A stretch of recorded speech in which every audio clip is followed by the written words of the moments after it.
SSC বায়োলজিতে specific কিছু topic থেকে কিন্তু বারবার কোশ্চিন কমন আসে।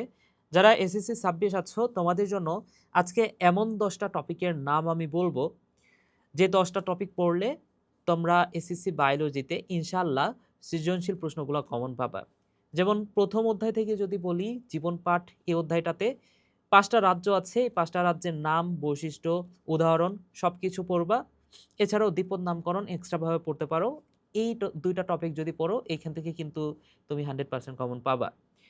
এরপরে জীবকোষ ও টিস্যু অধ্যায়টা অনেক বেশি বড়। এখানে স্পেসিফিক ভাবে বলা যায় না যে কোন টপিকটা থেকেই প্রশ্ন হবে।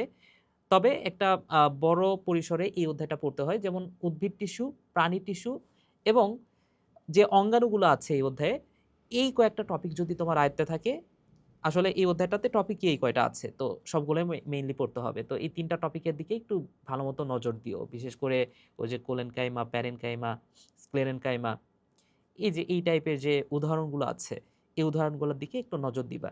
কোষ বিভাজন থেকে তো জানোই, মাইটোসিস কোষ বিভাজনের যে ধাপ, চিত্রসহ বর্ণনা, এই অংশটুকু পড়লেই কিন্তু এই অধ্যায় থেকে কমন আসবে।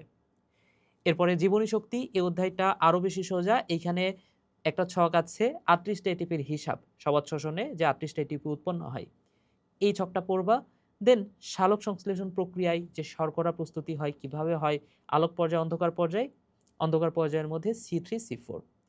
তাহলে এই শর্করা প্রস্তুতির যে বিষয়গুলো আছে এগুলো পড়লে এখান থেকে কমন আসবে। বিশেষ করে C3 C4 টা খুব ভালোমতো পড়তে হবে। এরপরে যে অধ্যায়টা সেটা হচ্ছে জীবে প্রজনন।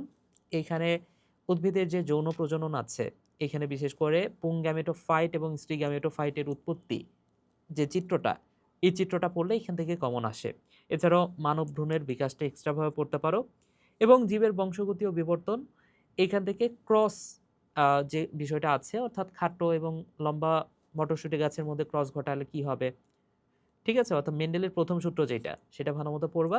এছাড়া বংশ পরম্পরায় চারিত্রিক বৈশিষ্ট্য বহনকারী যে উপাদানগুলো আছে, অর্থাৎ ডিএনএ বা ক্রোমোজোম, এগুলোর গঠন, এগুলা যে কাজ, হ্যাঁ? কিভাবে বংশগতি উপাদানটা পরিবাহিত হচ্ছে সন্তান সন্ততির মধ্যে, এই টাইপের বিষয়গুলা থেকে প্রশ্ন হবে। তো যে ১০টা টপিকের নাম বললাম, এই ১০টা টপিক যদি তুমি ভালোমতো আয়ত্তে রাখতে পারো, এখান থেকে ইনশাআল্লাহ তুমি কমন পাবা। সো ভিডিওটা এখানে শেষ করছি। সবাই ভালো থাকো, সুস্থ থাকো। টাটা।